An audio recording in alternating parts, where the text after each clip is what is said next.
Good afternoon, and WSOZ is back today, Saturday, July the 27th, 2013, in Montgomery, Alabama, at the Renaissance Montgomery Hotel and Spa.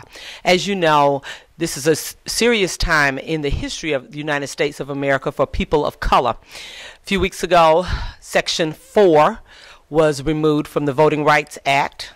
Then 2 weeks ago, Trayvon Martin, his killer, George Zimmerman, was acquitted of his murder.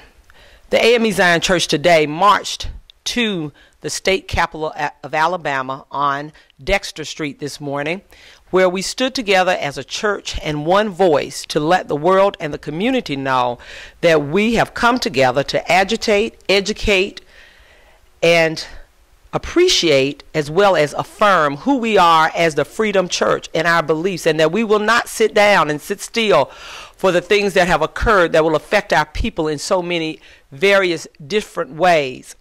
Today we have on our show Bishop George E. Battle Jr., the Senior Bishop of the A.M.E. Zion Church, Bishop W. Darin Moore, President of the Board of Bishops of the A.M.E. Zion Church, and Bishop Dennis V. Proctor, presiding bishop of the Alabama, Florida Episcopal area.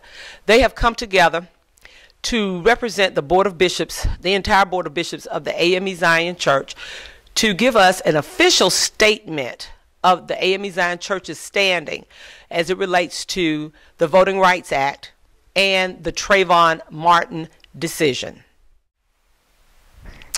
The Reverend Dr. Martin Luther King Jr. once sagaciously challenged a nation by saying that there comes a time when silence is betrayal.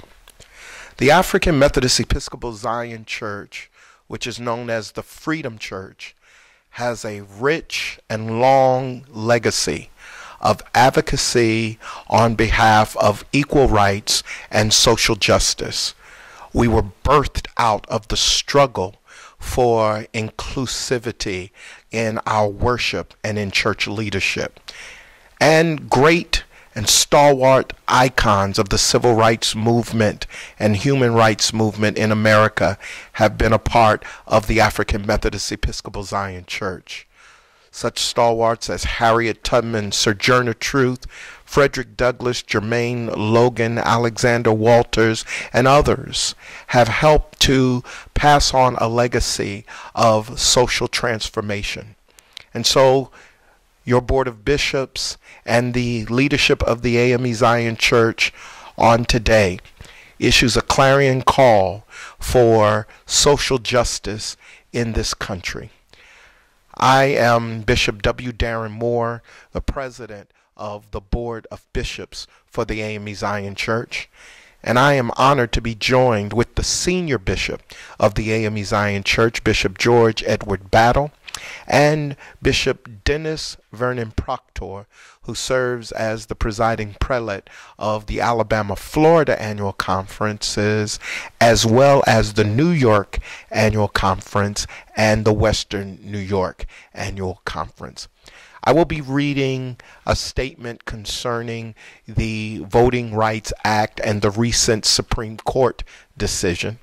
My colleague Bishop Proctor will make a statement concerning the verdict in the Trayvon Martin killing. And then we will hear words of wisdom and challenge by our senior bishop, Bishop George E. Battle Jr. He has shown you, O mortal, what is good, and what does the Lord require of you, but to act justly, and to love mercy, and to walk humbly with your God. From Micah chapter 6, verse 8. The leadership of the African Methodist Episcopal Zion Church is deeply concerned about the recent United States Supreme Court decision to strike down Section 5 of the Voting Rights Act. Since 1965, the Voting Rights Act has been the shield that has protected the rights of racial and ethnic minorities to vote in spite of state efforts to discriminatorily limit their voting strength. The Voting Rights Act has been the singular protection in the pursuit of full minority enfranchisement for more than 40 years. The Voting Rights Act was the crowning achievement of the civil rights movement. This action of the Supreme Court, which recently issued a statement, guts the effectiveness of the Voting Rights Act. We wholeheartedly agree with the NAACP's assertion that this decision is an act of extraordinary judicial overreach. This action of the Supreme Court conjures up 20th century images of the terrorism and intimidation of voters of color who sought to exercise their 15th Amendment rights. This is a direct attack on the power of a changing electorate and the power of African American voters in the South. This was most recently demonstrated in the determination of minorities to vote in the 2012 presidential election, with tens of thousands standing in long lines after unwarranted threats and legislative measures to limit voters' access with spurious accusations of voter fraud. The A.M.E. Zion Church has a significant number of congregations located in the 9 states directly impacted by the decision. We stand with them and others who are calling on the Congress of the United States to immediately and forthrightly remedy this serious infraction and infringement on voting rights. The 2006 reauthorization of the Voting Rights Act received unanimous approval, stating the following: that the continued evidence of racially polarized voting in each of the jurisdictions covered by the expiring provisions of the Voting Rights Act of 1965 demonstrates that racial and language minorities remain politically vulnerable, warranting the continued protection of the Voting Rights Act of 1965. The same petition indicated, despite the progress made by minorities under the Voting Rights Act of 1965, the evidence before Congress reveals that 40 years has not been a sufficient amount of time to eliminate the vestiges of discrimination following nearly 100 years of disregard for the dictates of the 15th Amendment, and to ensure that the right of all citizens to vote is protected as guaranteed by the Constitution of these United States. The A.M.E. Zion Church, the Freedom Church, has strongly believed in the American value that every individual has the sacred right to vote. We seek to uphold that belief by striving to promote and protect this value in peaceful, nonviolent methods of education, participation, demonstration, and, when necessary, intervention. The Board of Bishops and the Connectional Council, therefore, calls on every pastor and member of the A.M.E. Zion Church to first sign the petitions of the NAACP and National Action Network, which demand that Congress act now to protect voting rights. 2. Join local branches of these and like organizations to get informed and involved in this important issue. 3. Call your congresspersons and senators, urging them to vote to reinstate voting right protections in the 9 states affected by the Supreme Court decision. And 4, join in support of the 50th anniversary of the March on Washington on Saturday, August the 24th, on the National Mall in Washington, D.C., as a demonstration and demand for civil rights, civil liberty, and economic freedom for all of American citizens. Please join us as we seek together to do justice, love mercy, and walk humbly with our God. For the sake of justice, signed, the Board of Bishops and the Connectional Council of the African Methodist Episcopal Zion Church. I'm Bishop Dennis V. Proctor, and I will read the statement has been adopted and accepted by the Board of Bishops of the A.M.E. Zion Church and the Connectional Council of the same. As the Freedom Church, the African Methodist Episcopal Zion Church has accepted a long-standing relationship with the vanguard of leadership on the issues of racial and social justice. We did it in 1827 by working to abolish slavery in the state of New York. Mother A.M.E. Zion Church, the oldest black church in the state of New York, enlisted our ministers and members to serve God as abolitionists while turning our churches and homes into stations of the Underground Railroad. Members of our early church are iconic, as mentioned by the president of the board, and are in the Hall of Fame of Human Rights. The Harriet Tubmans, the Sojourner Truths, the Frederick Douglasses, the Joseph Charles Prices were proud members of the A.M.E. Zion family. We supported Dred Scott, who sued his slave master for his freedom in 1857. We were there in 1896 by fighting Plessy versus Ferguson, the ruling that sent black people in America into the social dark ages, declaring that separate but equal accommodations were legal. We were there as founding members of the NAACP in 1909 with Bishop Alexander Walters. Ours was the first religious body to open its doors for NAACP meetings. We were there organizing across the South during the early years of Jim Crow America. The Montgomery Improvement Association organized, met, and elected Martin Luther King Jr. as its president in the Mount Zion A.M.E. Zion Church. Coretta Scott King was born, raised, and nurtured at the Mount Tabor A.M.E. Zion Church in Marion, Alabama.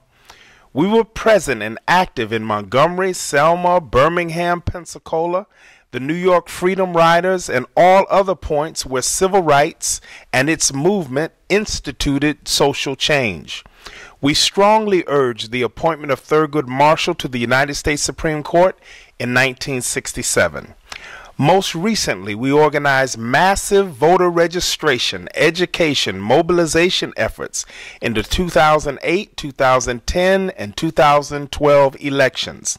We celebrated with our nation as the election and re-election of an African-American president seemed to signal a new day in race relationships in America. We have come to understand, however, that the election of a president is not synonymous with the elevation of a people or the eradication of prejudice. The Trayvon Martin killing, trial, verdict, and aftermath places issues of racial profiling, social and judicial inequities to the forefront of the American moral agenda. President Obama responded to this reality at great risk to his popularity, poll numbers, and political commentary.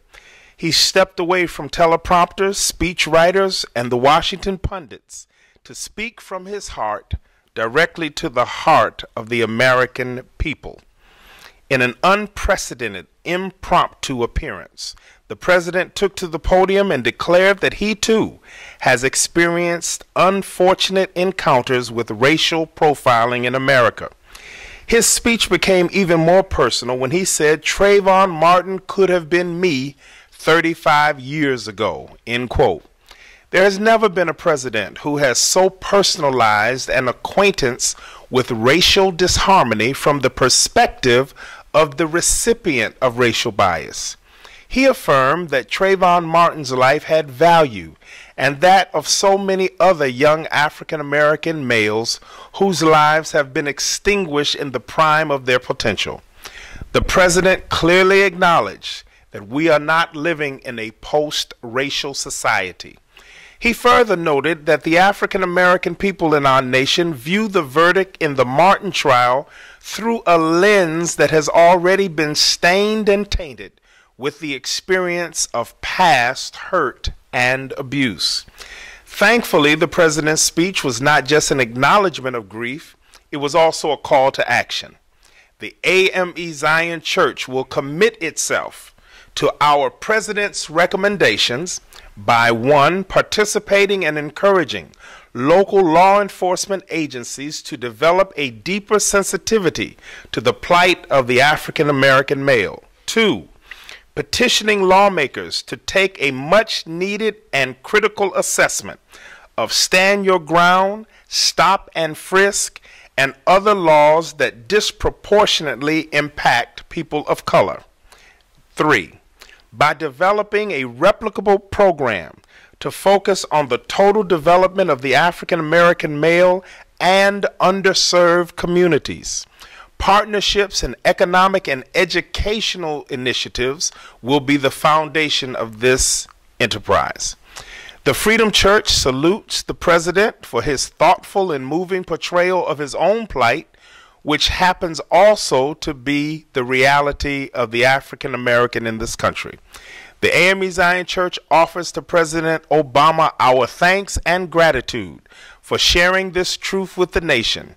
Thank you for using the bully pulpit to bring greater understanding and progress toward a more perfect union. The Board of Bishops of the African Methodist Episcopal Zion Church, Bishop W. Darin Moore, President, Bishop George E. Battle, Jr., Senior Bishop. I am George E. Battle, Jr., Senior Bishop of the A.M.E. Zion Church. I come here to support my colleagues, the President of the Board, and our host Bishop. I'd like for you to know that we are taking these words from these papers and putting it into action. Our church is solid behind these decisions that our board have made, and we will not sit back and allow our people to be misused, misunderstood, and killed and slain as if they are animals. God bless you, and thank you for listening. Thank you, gentlemen, and we will be back with more news from Montgomery.